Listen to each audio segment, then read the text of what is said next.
Ušao sam u treći tjedan od kako sam se vratio iz Hrvatske, međutim, glavom sam još dole.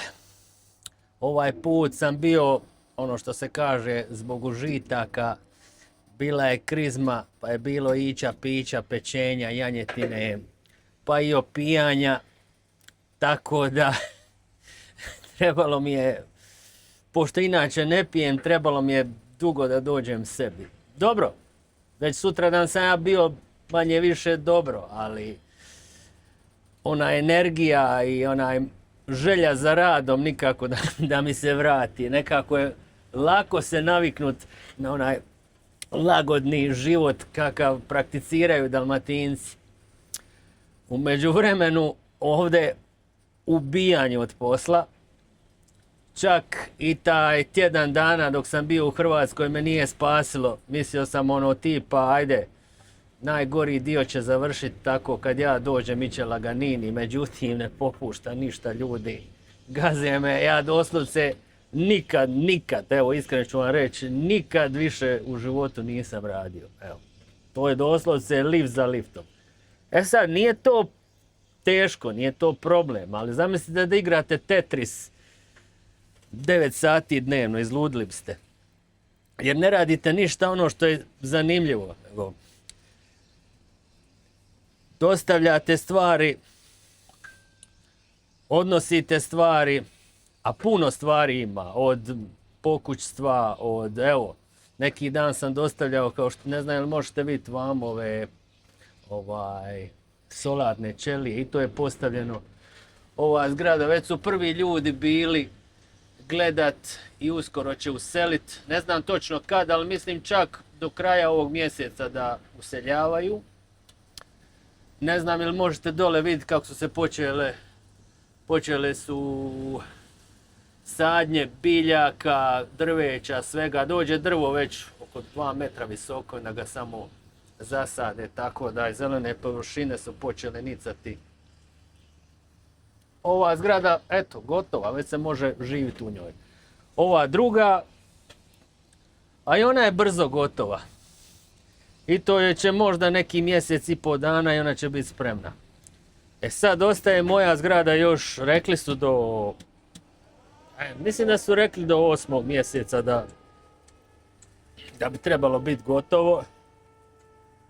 Vidit ćemo kako su upregli me, moglo bi biti i prije gotovo. Cigla je negdje došla do pola zgrade i čim normalno stave ciglu, skida se skela i to je to unutra. Ona, pa neću reći, ne znam, nisam ulazio s obzirom koliko sam materijala unio i pokućstva i svega, to je ono, mislim da je to vrlo blizu da bude ono useljivo. Samo normalno, već izolacija je već postavljena gore, sve živo, tako da se spriječi vlaga i to, prozori su postavljeni. Sve dolazi blizu kraju. Evo samo još da vam pokažem. Ovaj ovdje dio ću imati još jako puno posla u smislu dovlačenja još materijala za ovaj veliku površinu ovoga takozvanog krova od ureda. Ovdje će biti uredi, a ovdje će, mislim, isto još biti stanovi. Čekajte samo da zatvorim jer puše dosta, ne znam, možete vidjeti po meteglajnu da je vjetar, zato i ne dižem ništa zbog vjetra. Eto, blizu je, imam ponuda za posao, zvao me bivši šef, kaže, Lordane, koliko ti je tu ostalo, kažem ja, evo, kažu oni meni do 8. mjeseca, kaže o meni imam prije posao za tebe, hoćeš prije doći, kažem ja, pa bi rado, ali jedino, odmah sam mu rekao da idem polagat ono što sam i vama isto pričao za appointed person. On je rekao izvrsno, to je još bolje, tako ću biti praktički, već tada mogu raditi 2 posla. I on je ono, svakako mu je drago što sam išao to polagati, uplaćeno je sve, početak kursa mi je 8.6. Traje 5 dana, tako da 5 dana neću raditi. Već sam rekao da ću vam snimiti ono koliko mogne, neću dugo snimat, čisto malo onako da uhvatim, da vidite kako to izgleda. I u tih 5 dana ću vam reći o čemu smo učili. U biti svaki dan ću vam reći koji je program za taj dan bio, tako da znate šta vas može čekati ukoliko to vas isto zanima. Uglavnom, biti appointed person je jako dobro plaćeno, međutim, da bi bio baš pravi profesionalac, treba tu još škole. Ovo će biti samo takozvani red card, ali s tim red cardom ja mogu započeti, naravno, ako znam ljude. I zato želim sa šefom biti, jer u prijašnjim videima sam vam pričao koliko je bitno poznavati ljude, koliko je bitno graditi te veze i usluge i sve. Jer jedino na taj način vam neko vas može ubaciti u taj jako odgovoran posao. I svakako je to jedan novi izazov za mene i volio bi u tome biti jako dobar. Mislim da bi već sad bio jako dobar. Nakon što sam gledao i proučavao, to i nije toliko teško, a dosta toga znam i mislim da mi ne bi trebalo biti problem to završiti, čak i taj viši stupanj. Ali viši stupanj ne mogu polagati bez normalnog početka, a ovo je početak, taj red card.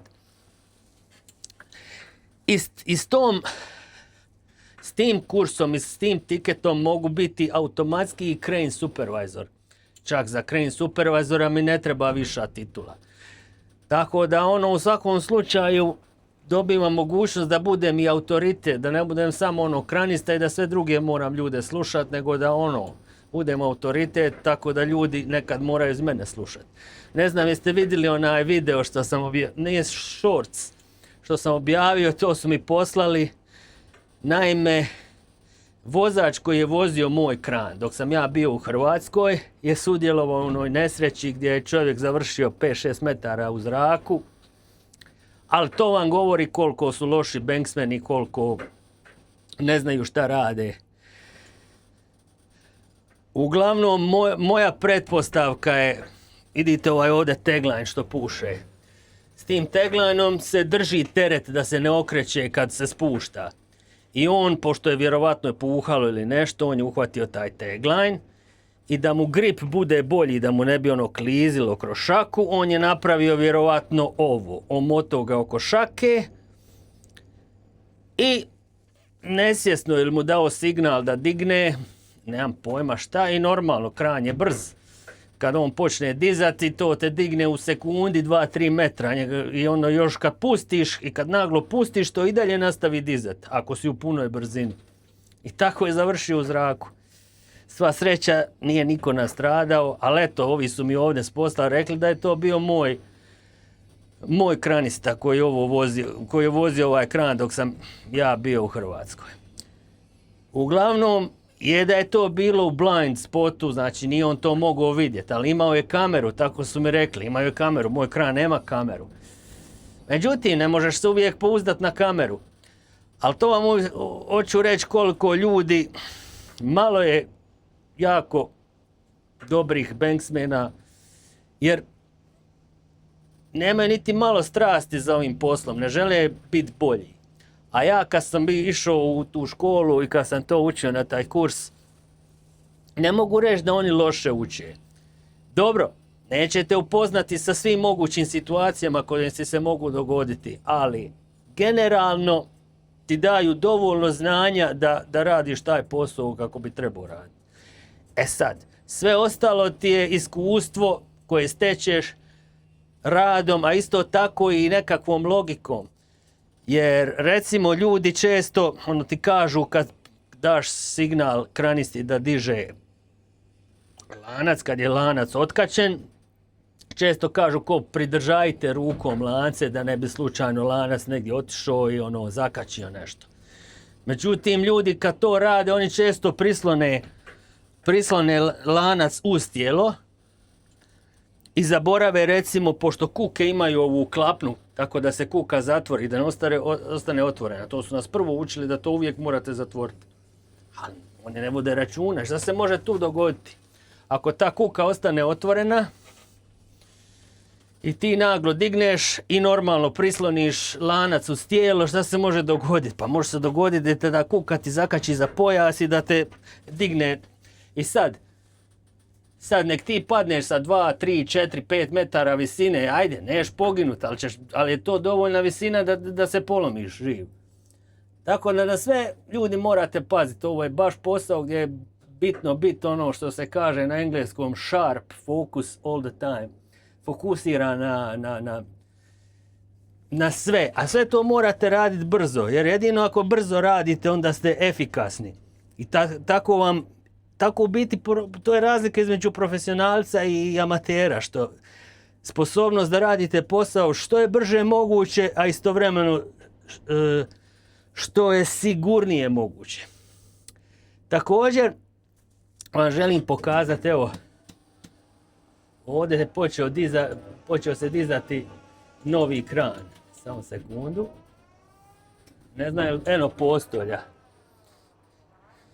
Postolje neki dan naliveno i sad to treba par dana da se normalno postolje betona dobro stvrdne, da se ne bi srušio kran i onda će, po mojoj procjeni, mogli bi oni to postaviti možda čak u ove subote. Jer obično najčešće subotom ili postavljaju kranove ili skidaju kranove jer je manje prometa na cesti, pa se onda normalno ni šleper što dovlači sav taj materijal neće toliko blokirati promet. A vidite, počeli su i bušiti ove za temelje, ove inekcije betonske. Vjerovatno čim to buše s ovim poprilično duboko, znači da će zgrada biti visoka. Što me čudi, ja sam mislio da će tu parking biti, međutim, s obzirom da su ovo sve social housing, najčešće ne vode toliko računa da ono ima nešto parkinga tamo, ali vjerovatno to nije prioritet. Ova naša zgrada ima garažu, ima sve živo, ima teretanu ovdje mala, ovo vidite ovdje, ovaj mali krov ovdje, tu je teretana za žene. Tako da je ovo nešto malo luksuznije za neke, vjerovatno, vrijednije imigrante, nemam pojma, možda i nije, šta ja znam. A ovdje ima dosta ovih farmaceutskih poslova, tako da možda je za njih, ne znam. Vidit ćemo, ništa mi nisu govorili.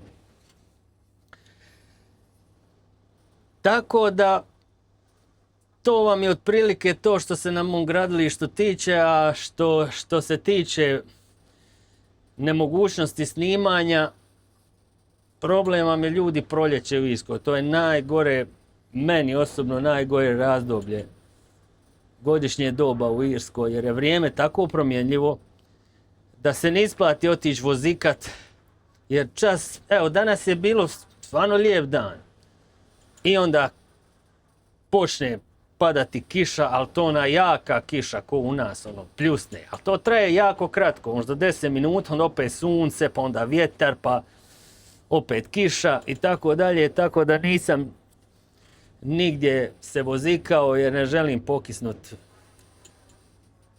Imam opremu, imam sve, ali jednostavno nije užitak biti na kiši na motoru, tako da nisam ništa snimao, bez brige doći i do toga. Dugo je ljeto. Uglavnom, eto, još malo je ostalo do mog odlaska na taj tečaj, tako da ću tu još 5 dana odmoriti, treba mi to. Općenito, na proljeće sam nekako bezvoljan, ne znam zašto, ali padne mi sila, nemam energije, jer pogotovo ovako kad se promijeni temperatura, kad sam bio u Hrvatskoj je bilo preko 25 stupnjeva, bilo je vruće, bilo je i onda dođete ovdje 7, 8, 6 stupnjeva, pa onda dođe 15 stupnjeva i tako dalje. Izgledao bio sam ko da me poplava izbacila. Plus, vjerovatno nisam se razbolio, ali vjerojatno mi je pao neki imunitet i nakon alkohola i svega i prežderavanja, tako da pala mi je energija. Eto ljudi, to bi bilo to u današnjem videu. Vidimo se uskoro. Živli!